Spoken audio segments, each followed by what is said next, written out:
Hello and welcome to the Post to Post podcast. It is podcast number 47, I believe. My name's Neil. I'm here with Brent. My name's Brent. Yes, it is. Yeah, and we're coming to you on a Sunday. First thing I needed to get right out of the way. Go. In the last podcast, I mentioned that I forgot to upload the audio version of the previous podcast.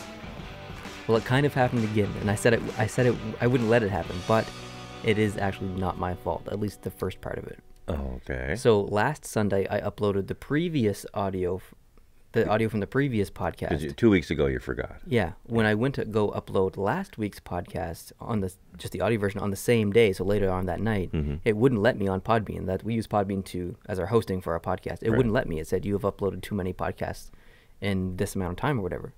So I was gonna have to wait until Monday, and by Monday I got home late, and then Tuesday forgot about it, and it snowballed until Saturday, which was yesterday. So the initial reason is not your fault. The initial reason, but the entire rest But of the every week, day since then is your fault. So, but the good news is I uploaded last week's yesterday, so I can upload today's today.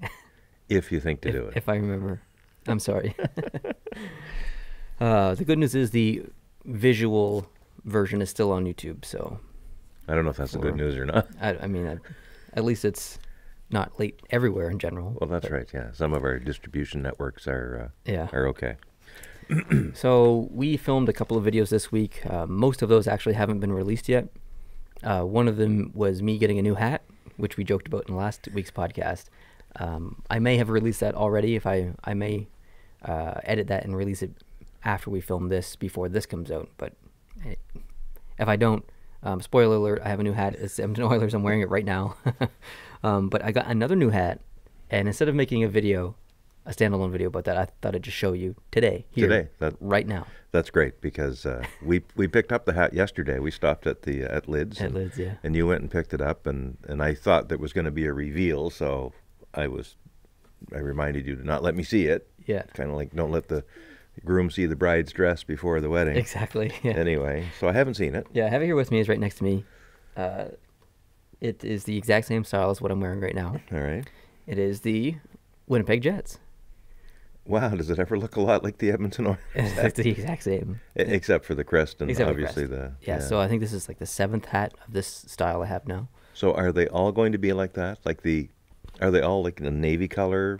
No. Regardless what the team color is? No. LA is black. Minnesota is black. Okay. Detroit is red. Tampa Bay is more of a light bluer than this. I just noticed too, the underneath of the brim is a different color. Exactly. Yeah, this is more of a light blue, and this one is an orange. Yeah, okay. Okay, that makes sense. Yeah, and I think the Minnesota one is green underneath. So makes sense. I have a Winnipeg hat now, which is awesome, but I still don't have a Winnipeg jersey, which is not awesome. No. And you'll notice that because if you look behind us, you'll notice that there's jerseys hanging in the order of standings for the league, except for Winnipeg. So it starts with Nashville. These ones on the side, just ignore those ones. So Nashville, Colorado, Toronto, and then I think Winnipeg should be here, and then Anaheim, Chicago. Hold on. Nashville, Colorado, Toronto, Winnipeg, Anaheim, Chicago, Montreal. Montreal? Who? Vancouver, Boston, Minnesota. Yeah. Montreal gets on our wall? Apparently. For now. This is the world we live in. Yeah. So I guess Anaheim is way higher than I thought they'd be. So that's my mistake. They did not have a slow start to the season like they've had in the past 5 years. So good on them for breaking that trend and proving me wrong. Montreal should not be on this. Should not be behind us. This might be the only week where we have a Montreal jersey behind us. It might be. It might be. The entire season. But I hope it's not. Hope it's not. I hope they're there for a while. The fact that Colorado is second in the league is amazing. Yeah, that's Nashville's really no surprise. Toronto's no surprise. Chicago, being 1, 2, 3, 4, basically 6th, is pretty great to see. That's exactly the start they needed, because these last 2 years have been tough for Chicago, or a year and a half, I guess. Vancouver, off to another hot start. We talked about it last podcast. Glad to see that jersey up there. Boston performing probably about as good as people would have hoped. Maybe a little below standards. I think would have expected them to be in the top 4 or 5. Yeah. And then Minnesota is quietly up there as well, so that's awesome. Yeah, it's great. Montreal and Colorado have, or Chicago rather, have more or less identical records. They're 4-1 and 2. Although one of Montreal's wins was a shootout win, not a regulation or overtime win. So they're seeded one notch lower, but they both have 10 points. Yeah, and it's tough to even talk about the standings right now because some teams have only played 6 games, some teams have played 9 games. So, and you're going to get that throughout the season. So there's always going to be that variation of games played to points. But I was just looking at the EIHL, and I plan to raise it a little bit later. But in the EIHL, there's one team that's played 14 games, and a couple of teams have played only 8. Wow, that's quite a disparity. That is quite a of disparity. Games played. It's not quite so bad in the NHL. And we see that in the NHL because these teams take the mandatory 5-day break or whatever. Some teams do it in November. Some teams don't do it till March. Yeah. It depends on the team. So you could have a team that plays 10 games in the league and then goes on their 5-day break for basically a week and are 4 or 5 games behind other teams in their division. So yeah, it's intense. And I'd like to go through the division, each division by division. Sure. The standings. I have them all written down here. And of course, what I'm reading is as of today, these will change. Maybe by the time you listen to this, there's going to be games. There's 3 games on tonight. 3 games, today. I think Chicago plays Tampa, and Calgary plays the Rangers. And what's the other one? Stand by. Almost Sabres there. play the Ducks. So I'm probably going to watch the Calgary Rangers game. I haven't gotten a chance to watch much of Calgary play this year, so I really want to watch that full game. So that's probably the game that I'm going to be watching the most of. I'm not sure if you have any plans to watch any of those games. None of those jump out at me as a must-see. They all start basically at the same time, so it's hard to watch 3 games at once. Yeah. Especially when one of them's not even on broadcasted to us, the Buffalo Anaheim one. We don't even get that. So. Yeah. Buffalo had an interesting game with... There was lots of pushing and shoving in sports yesterday, just generally. There was some in hockey. There was some in soccer. There was some in basketball. Yesterday was like a hockey game breaking out almost in every other sport. It was really good. Buffalo won 5-1, didn't they? They did, and Evander Kane had a little tussle, which was kind of cool. But yeah, What? Yeah, Evander Kane had a tussle with a former Buffalo Sabre who's now playing for San Jose, right? Who did he fight? He fought Anders Lee. It didn't last long. I thought we were talking about Buffalo. Well, we were, but when I think of Evander Kane, I think of Buffalo, and then I didn't follow you in that transition. Well, why would you? Because my transitions often make no sense at all. No, it wasn't bad. Yeah, but Evander Kane and Anders Lee had a little dust up. I'm subscribed to a channel on YouTube which uploads all the hockey fights of every game. So, and sometimes they're a little bit delayed. So right now I'm watching. Today I just watched 3 fights from, I think like 3 or 4 days ago. Okay. So I'm a little behind on my fights. But Oh, there's a real good one. Achari and Horvat last night. I did see that one. Yeah, that was great. That was really good. That was a great It was fight. amazing to see Horvat stand up like that. It was great. And then he gets the game-winning goal later. Yeah. So if he'd just had an assist, he would have had a Gordie Howe hat trick. But yeah, he did well for himself. And I noticed, I don't know if you saw it to the very end of the fight, but when they finally went down, because Achari actually got body position on him and got on top of him for the last takedown.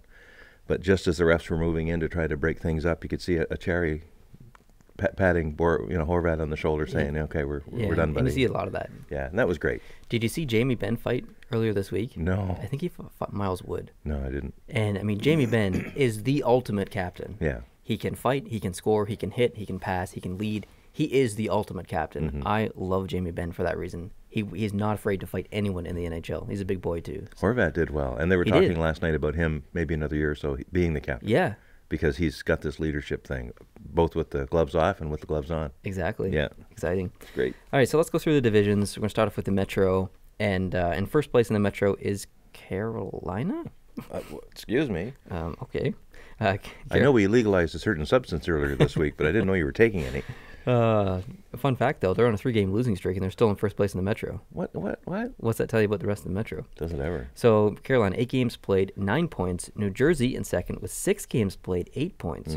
Pittsburgh, 6 games played, 8 points. Columbus, 7 games played, 8 points. Washington, 7 games played, 8 points. Philadelphia, 8 games played, 8 points. The Islanders, 7 games played, 6 points. And the Rangers, 7 games and 5 points.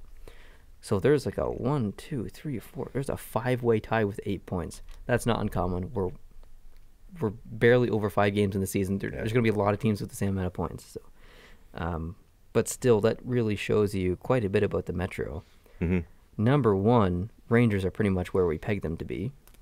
Number two, Philadelphia has, I don't know, I'm sure if you've followed any Philadelphia scores, but they have won games that I did not expect them to win, and they have lost games that I've expected them to win. It's the typical Philadelphia Flyers from the past 2 years, or maybe 3 years. So I still can't get my brain wrapped around that team. I can't predict them. Well, it's kind of like the Montreal Canadiens, which I follow the most, as obviously you would know, but the only regulation loss they have this season is to LA, who basically hasn't beaten anybody else. Yeah. And they're terrible. They had a dressing room players-only meeting yesterday I think without they the were coach. on a 4-game losing streak? At least. And they're just doing terribly. So when they go into Montreal, they beat Montreal 3-0. But granted, that was at the beginning of the season when they weren't doing that bad, but still. But really. And when Montreal plays good teams, Pittsburgh twice, Toronto, beat them, St. Louis, beat them. And then when they play a team they should beat, they don't win. Yeah. And like Ottawa last night. Quick has already been injured this season. Yeah. But he's played 3 games. Have you seen his stats? No, I in those haven't. 3 games? I'll talk about it later. I have them written down. All right. So, yeah, Metro's pretty crazy right now. In the Atlantic, Toronto is in first with 9 games played at 12 points. Montreal, 7 games played at 10 points. Boston. Montreal's only 2 points back and 2 games in hand. Yeah, that's right. Yeah. And Toronto's kind of like Carolina. They're on a losing streak. They are, two games now. 2 games, yeah. And they're panic in the streets. They lost a big game against St. Louis really last night. They really did. That was a game that St. Louis really needed to win, And especially for Jake Allen. Yeah, and they got it. Yeah, that was a very important win for St. Louis. Boston is in third, 8 games played, 10 points. Tampa Bay is right behind them. Only 6 games played with 9 points. Yeah, there's a scary number. Yeah, definitely. Ottawa, 7 games played, 9 points. What's going on in Ottawa? There's not one guy who's standing out and winning these games. It's the entire team. It's the entire team effort thing winning the games. It's like what they did in the playoffs 2 years ago. It's an entire team effort. Buffalo's next, 8 games played, 8 points. Florida, 6 games played, only 5 points. Detroit, 8 games played, 4 points. They got their first win last night. They did, finally. Finally. And it was a decisive win. Man. It wasn't a backing into it. That must take some pressure off your shoulders. Yeah. But decisive in that, they got it in overtime. Of course, they beat Florida, another bottom feeder. But I guess. I'm just trying to look on the bright side. Yeah. For poor Detroit. They'll do better. Moving on to the Central, Nashville's in first, which is no surprise. 8 games played, 14 points. That's league leading.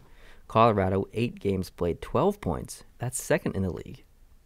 This division is... This whole division. There are five teams in this division are in double-digit points already. Yeah. And even one of the... The bottom 2, St. Louis and Dallas, are underperforming right now. They should be in double digits. And they will be. Yeah. Yeah, soon. It's frightening. The Metropolitan Division is so huge and so strong. And you mean Central? Yes. You said Metro. I know. Okay. I can't even blame it on it being early. It's not early. It's not early. It's like later than usual. Winnipeg, 8 games played, 11 points. Chicago, 7 games played, 10 points. Having a great start to the season. Minnesota, 8 games played, 10 points. Dallas, 7 games played, 6 points. St. Louis, 7 games played, 6 points. If St. Louis didn't win that game last night, they would have as many points as Detroit, who has had an abysmal start to the season. The Pacific Division is just as interesting. Anaheim, 8 games played, 11 points. Vancouver, 8 games played, 10 points. San Jose, 8 games played, 9 points. Okay, Montreal has more points than San Jose. What? And San Jose's played 1 more game. What? That's a problem.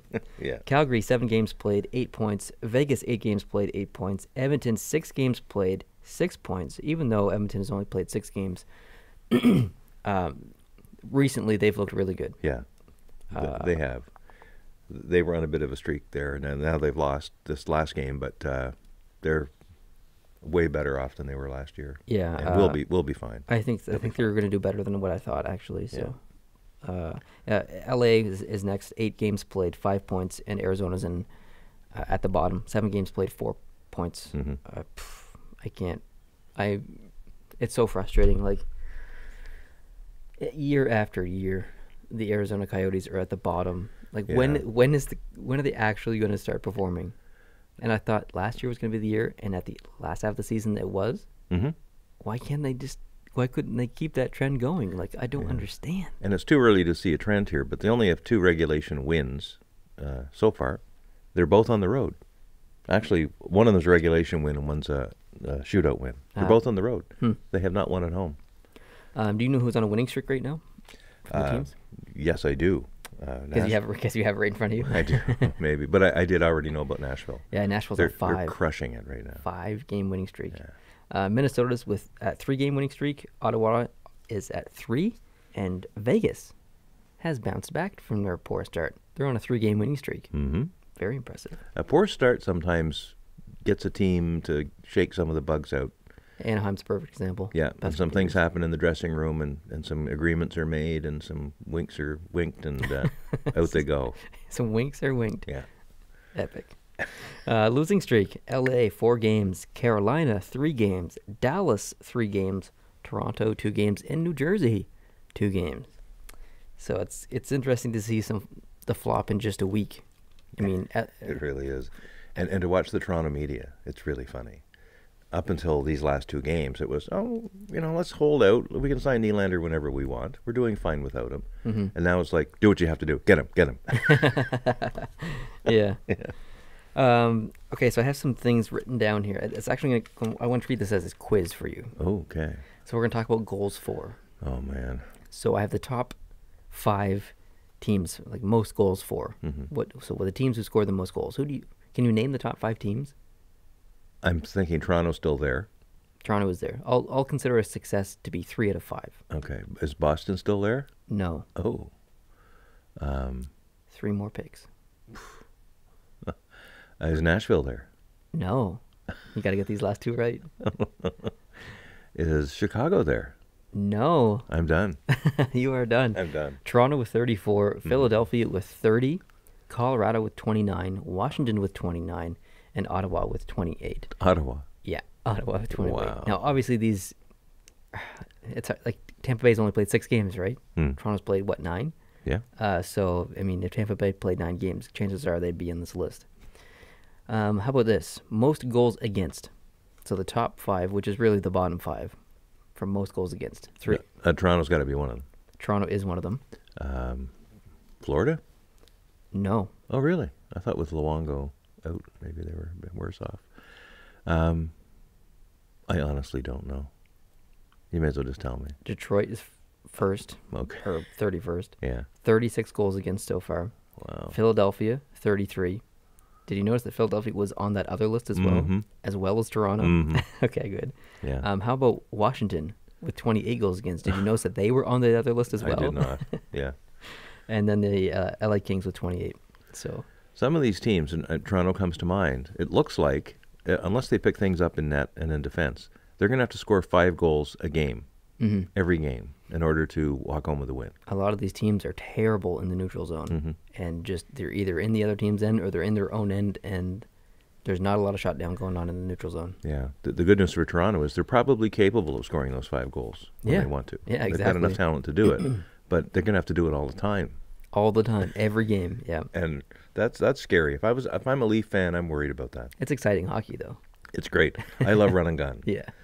But in Toronto, it's not run and gun. It's run and gun and then get shot. Yeah. like what Boston did in 2011, they just a defensive powerhouse, and they shut down the teams. And it's what New Jersey did in the 90s with the trap system. It's boring hockey, but it's impressive in its own right.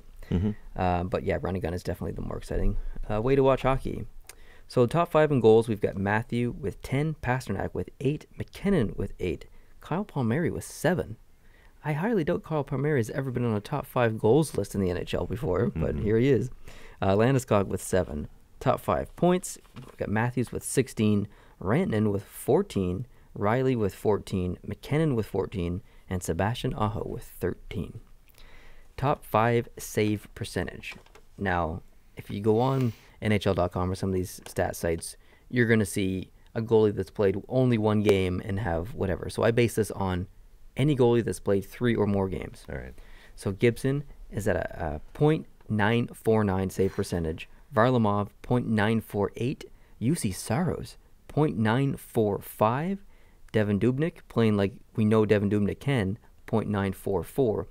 and Yaroslav Halak is 5th at .933. You know, even though Boston lost, Halak was in that last night, and he played very well. That first goal maybe snuck by him a little bit, and he might have been able to have that. He just didn't close the post. But I thought he was really he's he been played playing well. very well. Yeah. Yeah, and you called that. And when you said that in the video a couple of weeks ago, I kind of made a weird face, and people noticed it.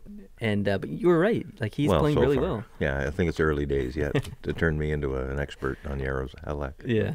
How about the 5 worst goals against average so far? Now, I base this on 2 games. They had to play at least 2 games. Do you want to take a shot at some of these goalies, or? Well, Freddie? No. No Freddie? No Freddie. Okay, no Freddie. There's some some shockers in here. Hit me. Bernier at 5.07 goals per game. Detroit's suffering. Yeah. Pickard 4.73. So Philadelphia, that explains the run and gun. Jonathan Quick is in 3rd. Wow. 4.66 goals against per game. That'll change. That's just It will. That's just weird. James Reimer 4.27 goals against per game, and Tuukka Rask is in 5th.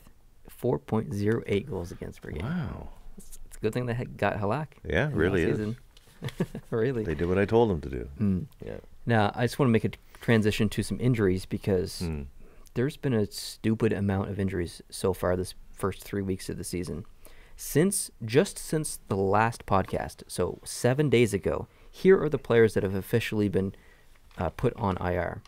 Getzlav, Jay Beagle, Justin Schultz, who was just recently put on long-term injury reserve, Carter Rowney, Brady Tkachuk, Joel Eriksson Ek, JT Compher, Elias Peterson, Matthew Benning, Thomas Plekanec, Pekka Rinne, and Danny DeKaiser. That's a lot of names for 7 days. Sure is. There's some big names in there, like Pekka Rinne. Shout out to Mika for rolling that R. Nice R roll there, Neil. That's great.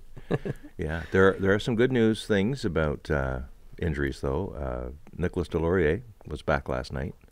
Remember, he was hurt in a fight that he shouldn't have been in the preseason. Yeah. He was back with a cage on last night, so he did play. He was all right.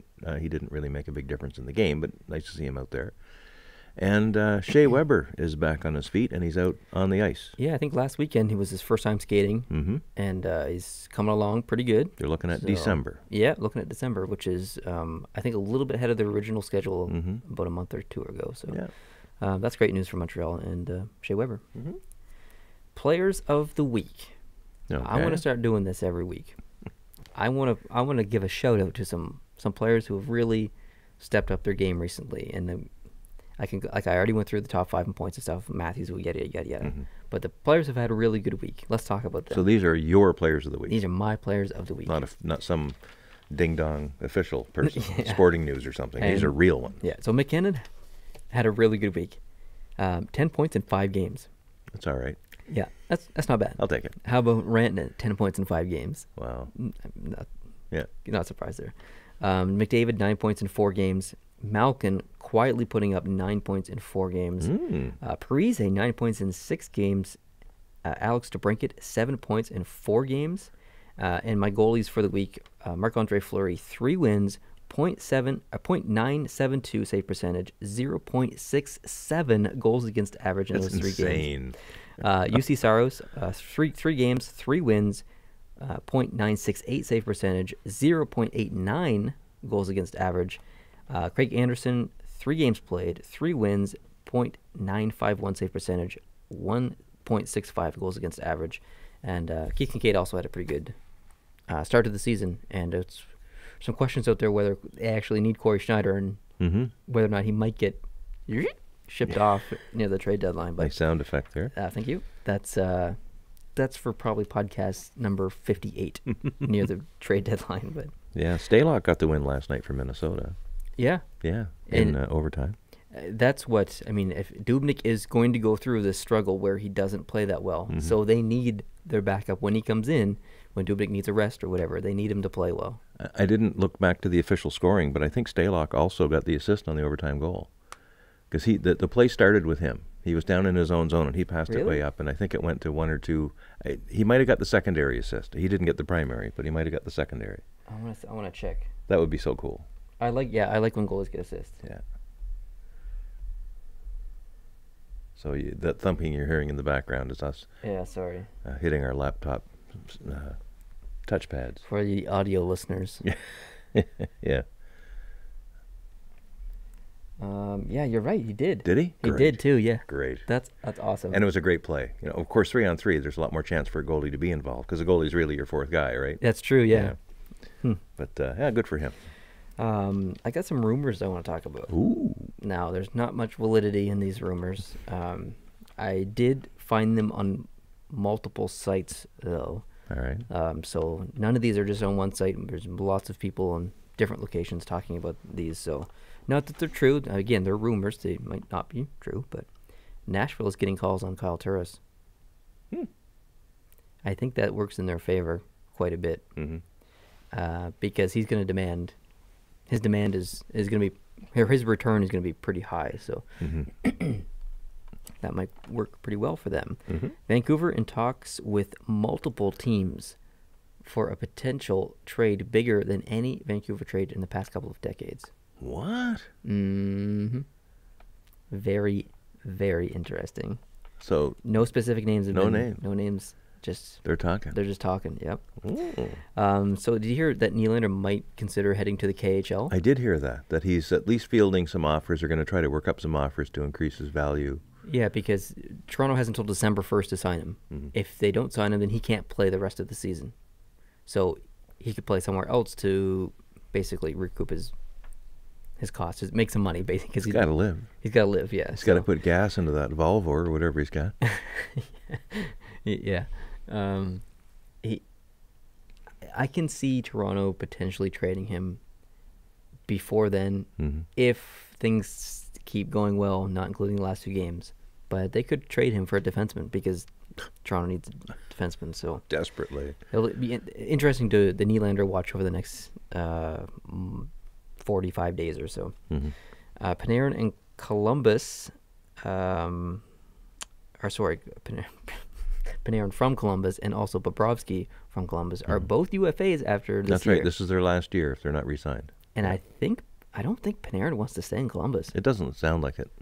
That trade with Saad, or that Chicago-Columbus trade that we all scrutinized Chicago for making because they gave up Panarin for basically only got Saad back. It's looking like Chicago made the right choice there because They knew something. Columbus is losing Panarin for nothing potentially, so they might end up having to trade him. And I think a team that might have interest is Boston in Panarin. So that scares me a little bit as a Canadiens fan. Did you see the Seattle news? Not lately. They just made a pretty major announcement. Their NHL group that they're calling themselves.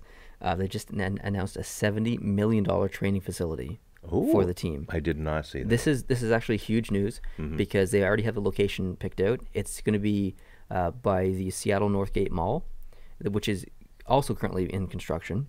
But it's going to have 3 full-sized arenas inside and offices for the team.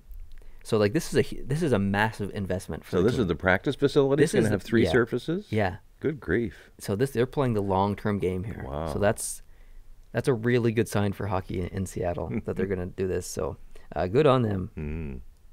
The Seattle Times, the local newspaper, that held a contest, tournament style, where people voted for the potential names of the teams. Do you want to know what the 2 top team names were that made it? You'll be happy because one of them's probably Kraken. No, it's not. Oh, thank goodness. It's not actually. Metropolitans? No, that didn't make it either. Totems. Totems? Seattle Totems. Yeah, I don't like that either. And Sockeyes. No. I know, I agree. I don't like Sockeyes either. You don't name your... If you don't know what a sockeye is, it's a salmon, I think. It's a type of West Coast salmon. Yeah. Yeah. So but really... I don't think the logo would be that great. And big eyeball looking at you with a sock on it. When I think of sockeye, I think of a sock. You and don't an think eyeball. of fish. Definitely don't. No. No. Even though that's what it is. Obviously, it's what it is. But Like, how do you make a mean-looking salmon, right? Bursting out of the water. I guess. I don't know. I mean, please don't. Please don't. There is a team that called the Sockeyes, though. Oh, I'm sure. I want to show you the logo. All right.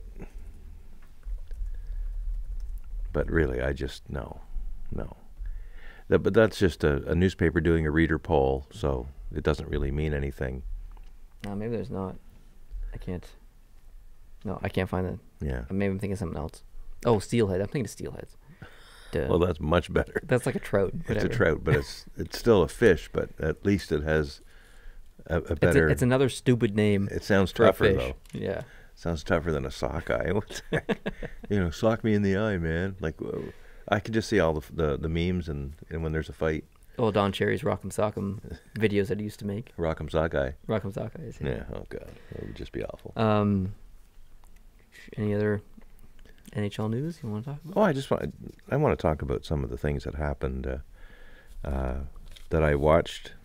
I watched the Montreal-Ottawa game. Mm-hmm. Montreal got out to a 2-0 lead very quickly. First 5 minutes. Looked really, really good. And then I thought maybe they were going to take their foot off the gas. They continued to try to play. They gave up a shaky goal, made it 2-1, but then they came back and scored and made it 3-1. So I was feeling pretty good about the game. But Ottawa, they played great. That Mark Stone is something else. Yeah. He is a stud. They've shown a lot of resiliency. Wow, he's amazing. And that final goal. Did you see that weird scramble near the end? Well, I saw the whole game, so. Well, like Carey Price did this big cartwheel thing at the end, and then he dove back into the crease. And yeah. That was a little weird. But one thing I forgot to do was turn it to the French channel and watch it en français. Gary Galley should never be allowed to cover an Ottawa game because he goes absolutely bananas. Oh, because he's a homer. Total homer. And they don't even try. They don't even... And someone tweeted this morning on one of the Montreal Canadiens Twitter feeds, when was the last time CBC or Rogers or anybody did a game where the color commentator or even the main commentator wasn't obviously biased against Montreal? It really has been decades, I think. Gary Galley's the worst. When there's a penalty called against Ottawa, he calls it a power play. A penalty kill. When there's a penalty called against Montreal, he calls it a power play. Like he sees it from the Ottawa view of things all the time and doesn't even try to filter himself. It's just, and when Ottawa tied it up and made it 3-3, I thought he was going to have to take a break. He was so excited. It was just awful. I'm thinking of a color guy. His last name's Johnson, and there's Chris Johnson, and there's another Johnson. There's Mike Johnson. Is it Mike? Probably Mike. I think it's Mike Johnson. He used to play for Montreal. When he does the Montreal games, and he does them quite frequently, he's quite in favor of Montreal. So he does show. Good. Yeah, you probably like him. But I really like him in general. He's a smart guy. Like on the radio, they have Dan Robertson does the color, and then Sergio Momesso, who used to play for Montreal and a few other teams. He's the color guy. But it's the radio. It's the home team's radio station. I expect partisanship on every hockey team's home radio station. On TV, though, when it's a national broadcast, at least try to make it even. There's not many Gary Galley fans out there, just in general. So. No, he's really awful. Yeah, he's really awful, and I should have gone over to the French channel and watched it there. They're far better announcers. They're more into the game. They're excited, and they see it obviously from the right side of the. Was Bob Cole doing the Toronto game? No, he did the Ottawa-Montreal game. And here's a classy thing the Senators did during, I think, late in the first period, during the game, just during a stoppage of play. All the Senators, well, at least that's the way it looked like on TV, all the Senators skated out on the ice and looked up at the broadcast booth and raised their sticks, and they announced that this was Bob Cole's 50th year calling games, and the Montreal Canadiens were banging their sticks on the boards, and the fans were all into it, and Bob, he was moved by it. Bob called a good game last night. I saw the picture of him kind of waving down to the crowd. Yeah, and that was during this little recognition. I don't think he knew it was coming. It was great. It was really well done. Good for Ottawa for doing that. That was great. Who's the other announcer that we have struggled with? Paul Romanuk. We very struggled badly with Paul. I haven't heard him this year. I haven't either. It's been great, isn't it? It has been great. I wonder who's doing the games today on some of these channels. I don't know. Of course, they're all probably being broadcast in the States. Lightning, Blackhawks, Flames, Rangers. So there's going to be that's going to be a Sportsnet Ontario. Sabres and Ducks, probably Jenrette for Buffalo. I don't know who'll be calling the game for Anaheim. But none of them are going to be on like NBC or NBC Sportsnet. They're too busy with NASCAR. You remember Glenn Healy when he used to do the color for games? Yeah. Terrible. And someone else I've soured on now, that when we're talking about Hockey Night in Canada, so if you're listening or watching this podcast from the U.S. or anywhere else outside of the Canadian TV market, it'll mean less to you. But Kelly Rudy, who's on the second period intermission. You don't like him, eh? I don't. I used to, but I'm really starting to not like him. See, I don't mind Kelly Rudy. I like him. Because a goalie is one of 6 players on the team at any one time. But whenever you ask Kelly Rudy his question, it's always about the goalie, because he was a goalie. And thankfully, he lost the Stanley Cup to my team in 1993, so that's great. But I'm tired of hearing about goalies. I really am. Like, goalies are special. They're the anchor of the team and all that. We don't need one of the 4 panelists to only always talk about goalies. I'm tired of it. I disagree. I like that aspect. You're wrong. I think we should have a person for every position out there. And here's our left defense commentator. Yeah. Who did CBC add this year? Chris Johnston. No, yeah, he's good. Mm-hmm. He is quite good. I wasn't a big fan last year when he showed up, but I really like him. He does a lot of investigative kind of research stories, like specific stories, and he breaks some good news. He goes in depth. He's a bit like Scott Morrison. You know, he goes into the background of things. Of course, they've also brought in Brian Burke. Yes, that's what I was thinking of, Brian Burke. He's really something. Yeah, he rakes people all over the coals all the time. He's got no filter. He's great. Yeah, he's a good transition piece from someone who's involved in the game in so many aspects in his career, coming over with a lot of knowledge, a lot of inside knowledge, and is not afraid to get his whip out and to lay some lashings. Well, last night they asked him about a team that's having a funk like LA's having, and these player-only meetings and stuff like that. And he said, you know, it's difficult by times if you're in management to drive these meetings, because you don't want to interfere with the coach. If you're the GM, you don't really want to go around the coach and start meeting with the players unless there's a really good reason to. Mm-hmm. But occasionally he would have to do that. And he talked about several years ago when he was still running the Canucks, like 10 years ago or whenever, it wasn't going well. And he basically went into the dressing room late one season and said, you guys, you know, this is the last game of the season. It hasn't gone well. You better say goodbye to each other for good right now, because half of you won't be back next year. Oh, wow. He just laid it out. Well, it's like that time that Eugene Melnyk came down in the Ottawa game and ripped Karlsson. Yeah. And that was the end right there. That was the beginning of the end of Karlsson in Ottawa. You can rip, but you do that behind a closed door. And you do it respectfully, too. Yeah. You don't just do it ad hoc next to the boards in an outdoor game and someone's got a microphone in your face and you do it to the whole world. Yeah, Oh, good grief. He's a special cat, isn't he? A real special cat. Yeah. Yeah. Something else that happened in the hockey world just today, and I don't know if you knew this, but... hit me with it. Charles Wang, the owner of the Islanders for several years, who just recently sold his controlling interest in the team, died today. What? Yeah, he was only in his mid-70s. They didn't say the cause of death, but they said that he was surrounded by family, so it was... So he must have been ill. He must have been ill, or either a long-term or short-term illness, but he passed away today. It just bolt right out of the blue. He died. He owned the team almost exclusively from about 2002 till about 2014. And when hockey teams, there's never usually just one owner. They have partners, and he sold his controlling interest to Ledecky, I think, in 2016 or 2014 or something. So I think he might even still have had a little piece of the team. But... yeah, just boom, right out of the blue. That's crazy. I was shocked to see that. I had not heard he'd been ill, so maybe he has not been ill for a long time, but I don't know. Now, the Islanders' next game is on Wednesday against Florida. Okay. So maybe I'll watch that game specifically for the intro to see if they do anything. Mm-hmm. It's a home game, is it? I'm not sure. Yeah. I'm not sure. NHL.com doesn't list it. Okay, let me just check. I can tell you. I'm sure that they'll do something regardless of where it is, maybe. It is a home game. So anyone who wants to see if they do anything, a presentation or anything, keep an eye on that game Wednesday. That would be a good game to watch, because he almost single-handedly kept the team in Long Island. Like, they were in trouble when he bought them. And he bought them for the express purpose of trying to keep professional hockey on Long Island. Yeah. And it hasn't been great as far as performance of the team goes, but he did what he'd set out to do, and he kept the team in Long Island. And now with the new the What? the Belmont Downs. Oh, the new arena coming. New yeah. arena. With that happening, like there are good things coming in the future. For Definitely. That team's not for going the anywhere. Islanders. That's right. And they're in a rebuild now. Of course, Tavares is gone, Halak's gone, and that's becoming more important than it was before. But they'll be fine. But thanks to him, I think he will be forever in the hearts of Islanders fans as someone who kept the team in the area. Yeah, so. I agree. What was I going to say? Oh, do you know who the best team in New York State is right now? The best team in New York State? The Utica Comets.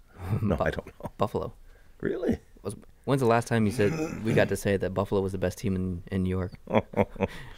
Wow. Buffalo's ahead of the Rangers and good the for Islanders. Them. Yeah, good for absolutely. Them. Heck yeah. I brought up the Utica Comets just for fun because actually they're in the AHL.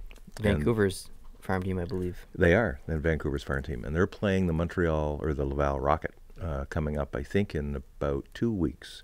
And a guy that I work with, who's in the workplace where I am, his name is Corey, he has a good buddy whose son is on the Comets. Oh, cool. And they're going up to Montreal to watch at least one game. Nice. And go out and have a little fun. He's been up to a few other Utica games before against different teams, gone to Montreal or Toronto or wherever they had to go to watch these games. And one time, they were all out at a club one night and partying with a young fella. And there was other hockey players there. And one of the other hockey players, an NHL player, picked up everybody's tab. And really? It was a really fun night for Corey. Did he say which? He did. Will you tell me later? Maybe. I will tell you later if I remember. What? I just actually forget. Write it down so you don't forget. Yeah, but it's an interesting story. So he's originally from Newfoundland, and this buddy, if I looked at the guy's name, I'd probably recognize it, but I don't remember it offhand who plays for Utica. But he is from the Port aux Basques, Corner Brook area, and I think this is where the young fellow must be from as well. So a whole bunch of guys all go. That's cool. They're all going to go to Montreal, and he asked me for recommendations on where to stay in hotels. I gave him a few, and he ended up booking a spot, and he's happy with it. And good stuff. He found it on his own, and they're going to have a great time. So, question for you. Yeah. Are we going to go see any games this year? Yes, we are. When? Where? I have no idea. Probably in Montreal, I would think. I would hope. When do you want to go? What are you doing tomorrow? You're working, so am I. Working. Darn. We'll find a way. I think usually... when's the next holiday? Well, there's... Is it Remembrance Day? Yes, here in Canada we have Remembrance Day, which I think falls on a Sunday this year. And I'm involved in an event that goes right up till the Saturday. So, so you'll be unavailable. I'll be unavailable, and I don't really call that a holiday anyway. Now, we traveled to Montreal in 2008 for a game in late December, just before Christmas. And Darn near didn't get home. We've told that story before. We're not going to go tell the whole story, but we almost didn't make it home for Christmas. Yeah. So I'm just going to quickly look at the weekend schedules here for Excuse me. a couple of... You all right today? What's going on? Well, I really want to gargle, but that probably wouldn't sound good. What's going on? I have a throg in my throat. A throg? Or a frog?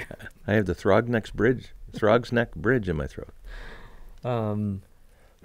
Oh, yes. Montreal plays Vegas on November 10th. So that would have been a good weekend. That would have been a great time to go. They play Boston on the 24th of November. Mm-hmm. And Tampa Bay on the 3rd. In December, they play the Rangers on the 1st, Saturday.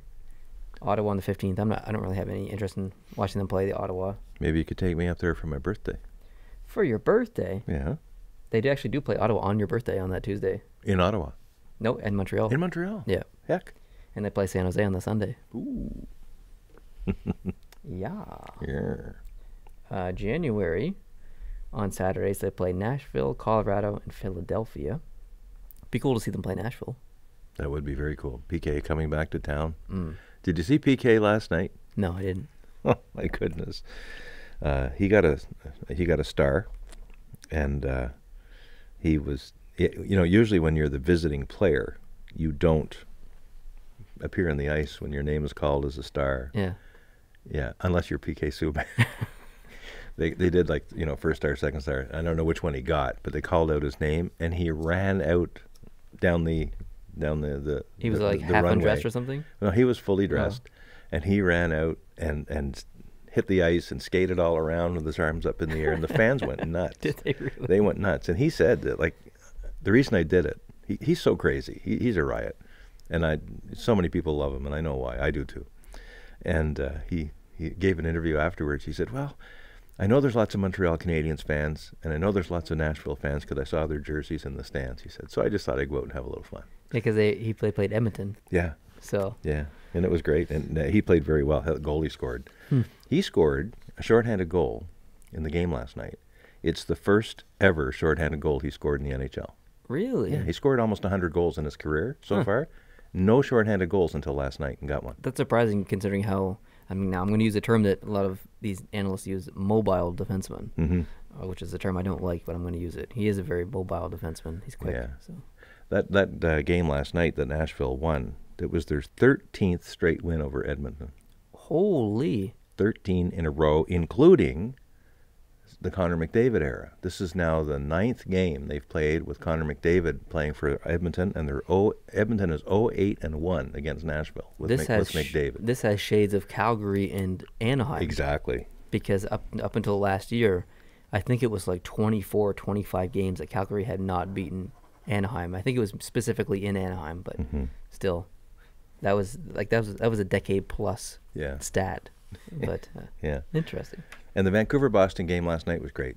I just thought I watched it great, and was there a fight in that game? There was. That's the one with the Cherry and Horvat. I was gonna say, I remember something big happening in that game. And Horvat gets the overtime goal.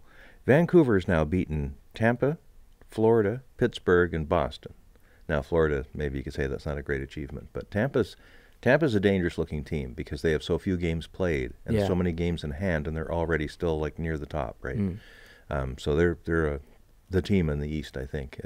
That's be no surprise to anybody. But Vancouver's beaten all these teams early in the season. Vancouver is the Ottawa of the West. Yeah. Both those teams are just really. It's a full team effort on both sides. Yeah. But it was good.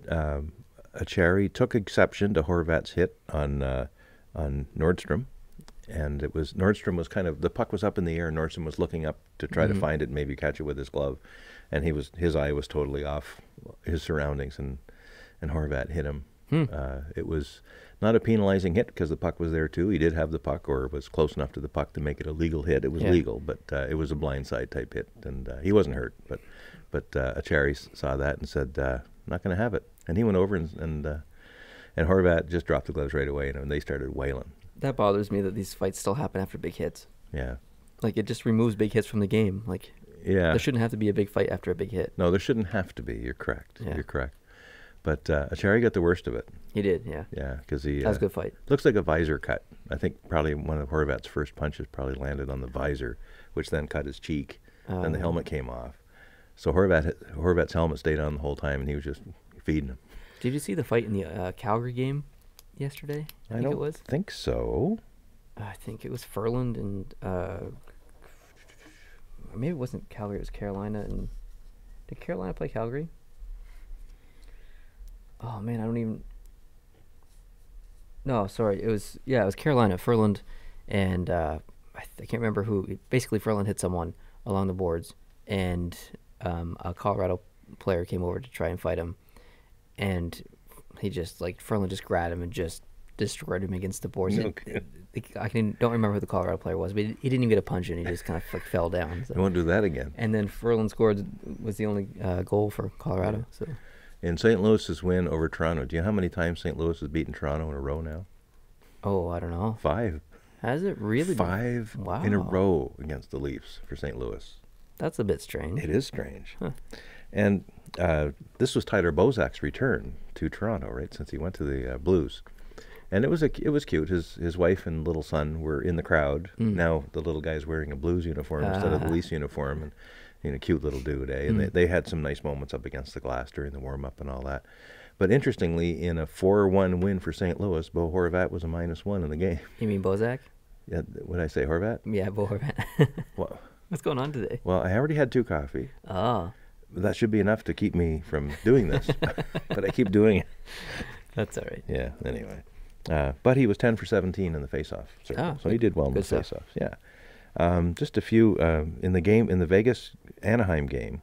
The game-winning goal was scored by Ryan Reeves. Oh, wow. That's probably a first in his career, maybe. I think so. I think the last one might have been an empty netter, but it was a 3-1. But Shaquille O'Neal was on the siren in Vegas. You know, Jeez, they would have had to bolt the thing down, or he was wailing on it pretty good. He's a big man. Have you seen him in interviews and stuff? Like he's funny. He's a really funny man. Yeah, he really is. Yeah. So I'm just looking through some of the other things I had written. Oh, the Winnipeg Jets game last night. They beat Arizona 5-3. They were wearing their new jersey, the Jets. Yeah, they've worn that on a previous game. Yeah, too. it looked all right. It looked way better with the uniform on the ice than it does just stand alone. Yeah. I'm still not a fan because that first logo was the best thing ever. Or not first, but the one the regular team logo. But it was okay. If they had that logo on that colored jersey, the lighter blue, I think it would look really good. Mm-hmm. Yeah. And Philly wore their black jersey yes, yesterday. they've worn that a few times already too. That's a really nice jersey. Yeah, that was really nice. Well, what else you got? Buffalo beat the Kings 5-1. Yeah, 5-1. That's the first time Buffalo has beaten LA since 2003. What? Are you serious? I'm serious. 2003. So things are the page is turning, right? When Holy. Buffalo reverses 15 years. That's another Calgary Anaheim. I was in grade 11. Yeah. Wow. How many years were you in grade 11? What? Just one. As we're taping this, which is mid-afternoon on Sunday, there's already been an NFL game concluded because it was at Wembley Stadium in London. Oh, okay. The Tennessee Titans played the Los Angeles Raiders, and it was 20-13 for LA. Mm-hmm. Tennessee gets a touchdown with like 30 seconds left to go. Now it's 2019. Tennessee decides to go for 2 points. They fail the first. Oh no! They fail on the first attempt. Like rather than just go for the point with a kick and tie it up and then go into overtime, they decide to go for 2. Make it exciting. To make it exciting, I guess, for the fans or on the road and all that. So it was a passing play. Why Tennessee's even passing with a 2-yard you run attempt? That. You run that. You have some great big guy. Unless they're doing reverse psychology and thinking, well, no one's going to do a passing play in 2 yards. Well, it didn't work. Not surprisingly. And here's the worst of it. They had 2 cracks at it. Oh. Because there was a flag in the first play. Oh, no. So they started off like the 2-yard line or whatever. So now there's a flag against the defense, against L.A. So now it's half the distance to the goal line. So now it's on the 1-yard line. Oh, no. And they pass again and fail. So the game's over, 2019. See you later. A shame. What was the attendance like in that game? I didn't see the numbers, but it looked massive. Yeah. Like right to the top of the 3rd or 4th deck all the way around the stadium, there were lots of bodies. Perfect. That's awesome. That's really good. And these fans know their stuff over there.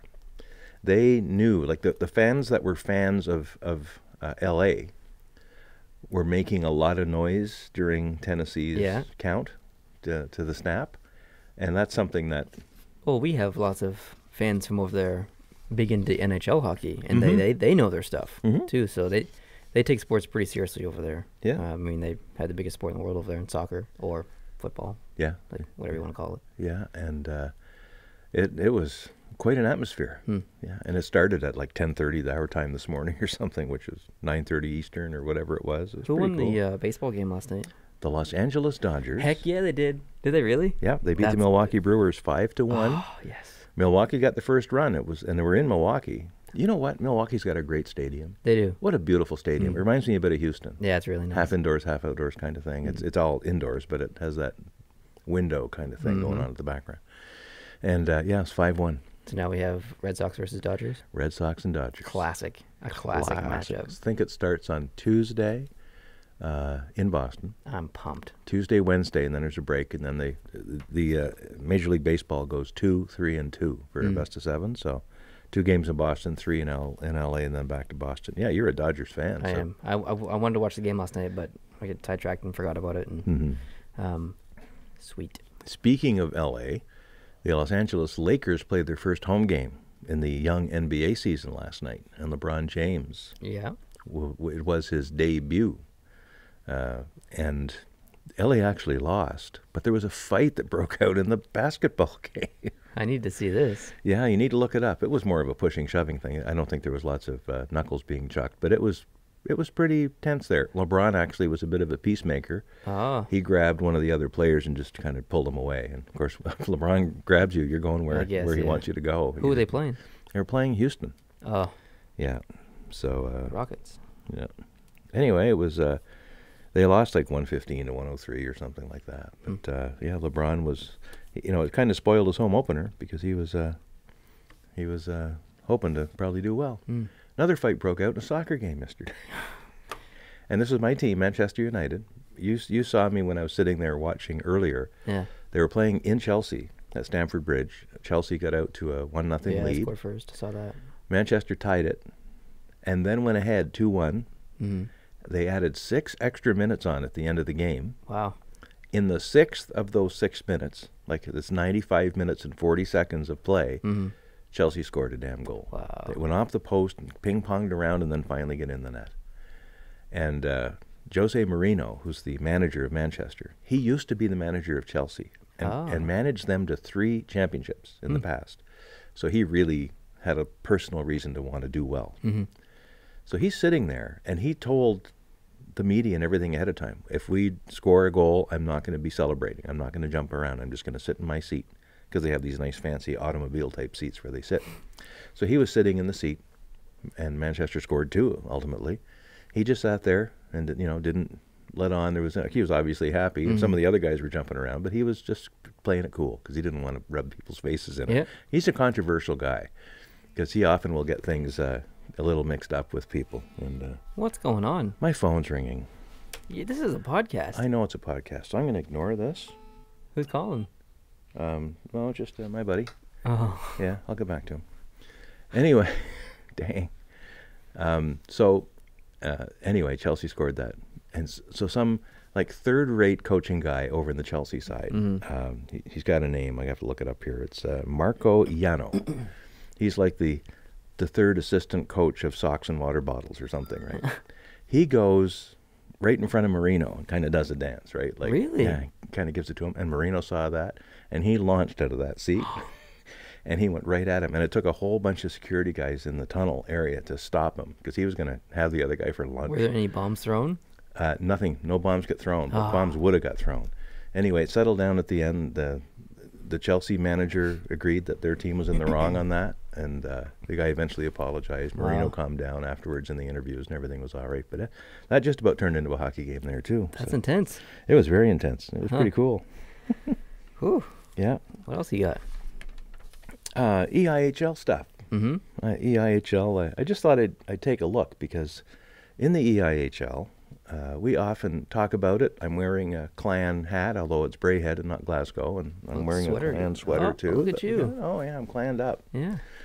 But I've been watching the standings a little bit and some of the game results, and it's interesting to watch. I just wish we had a chance to see the games themselves. Who's leading? Right now, at the league, the British, I have to look it up and get them all on my screen. Yeah, I'm curious to see what teams are on top and what teams are on the bottom. I will have that for you very shortly. Do you have anything else other than the EIHL? No other hockey, no. The EIHL, I'm just going to... There's actually 4 league games happening today and a Challenge Cup game happening today, which is interesting. They play these league games for regular season standings, and then they also have this thing called a Challenge Cup.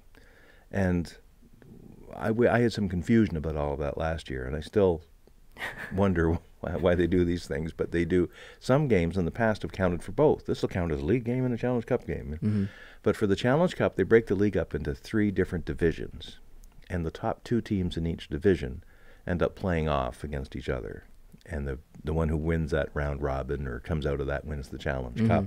But the league championship happens more like we used to have here, where the top 8 teams in the league, 1 versus 8, 2 versus 7, and so on. But they only play 2 games against each other in the first round, and then 2 games against each other in the second round, and so on. Right. And they have like a tournament weekend where they decide everything.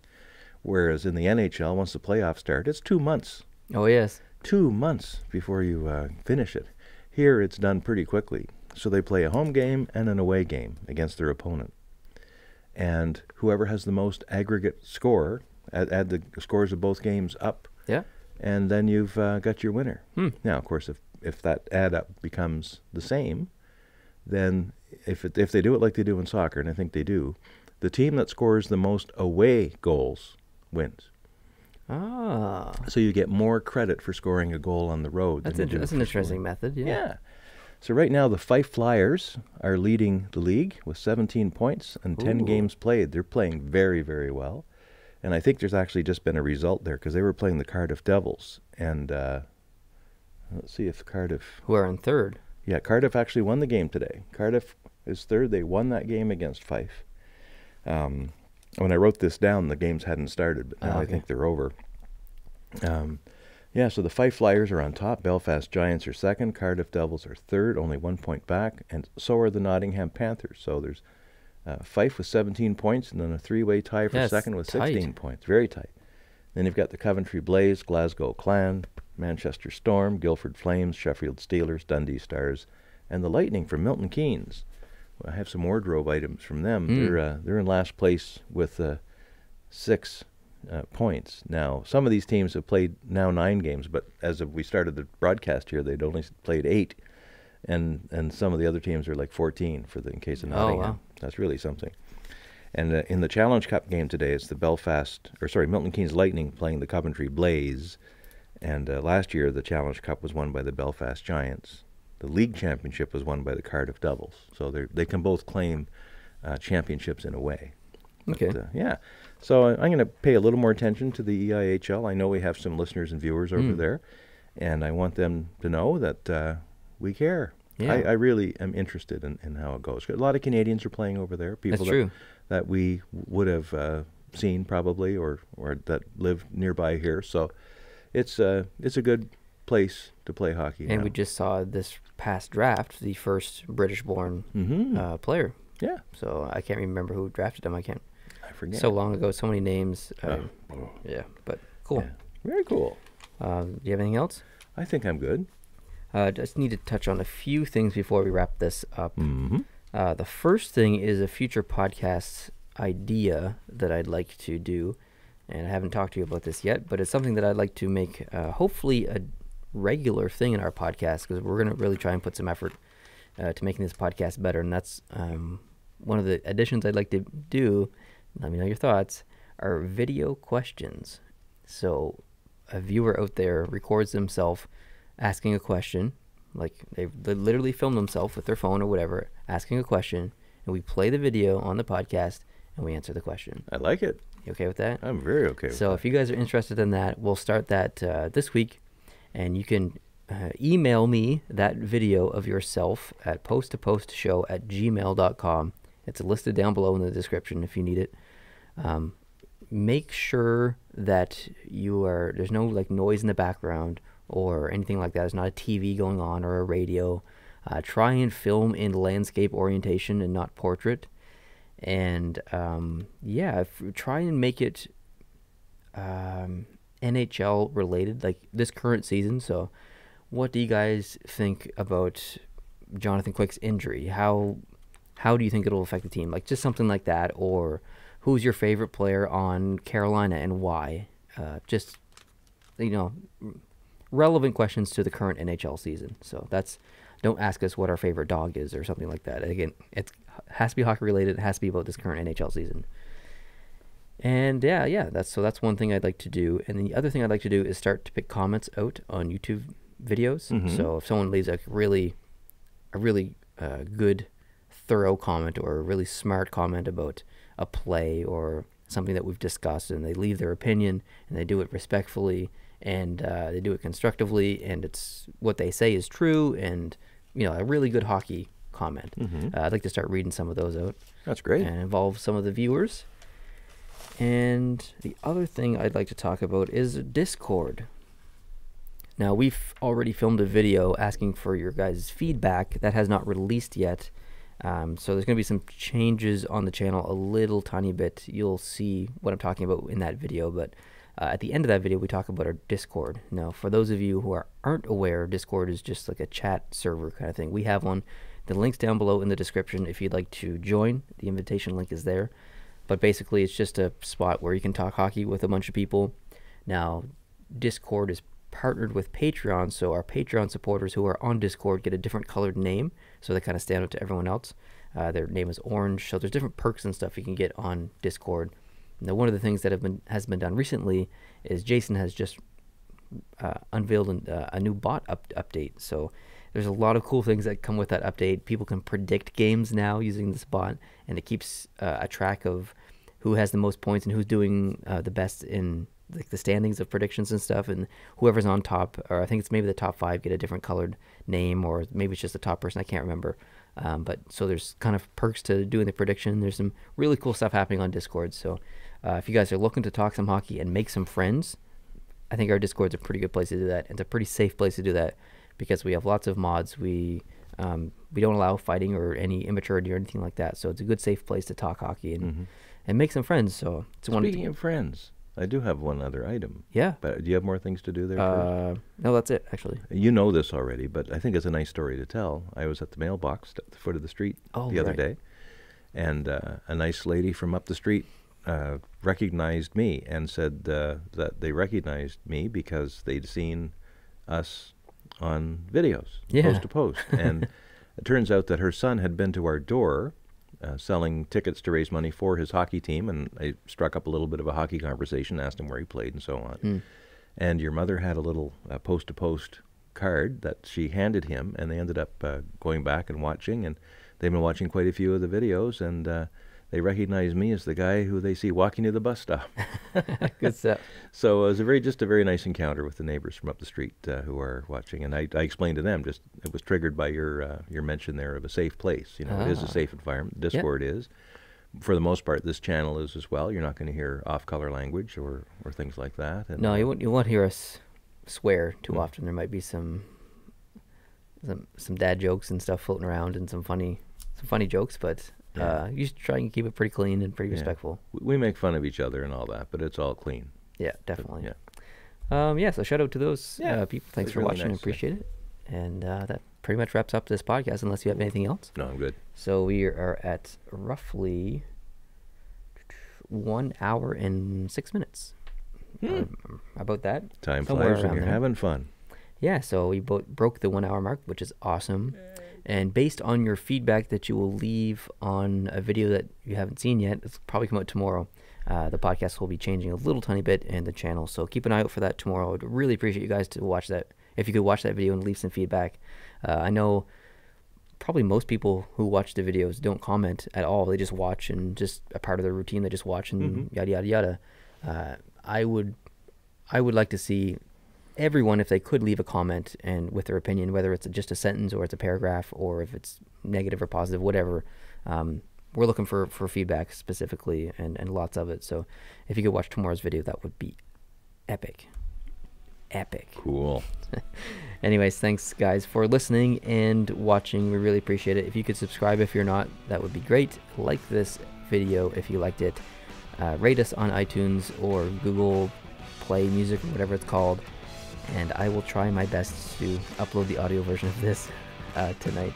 So hopefully if you're hearing this, it's potentially tonight when I'm filming. I'll try to remind you. Yes, do it.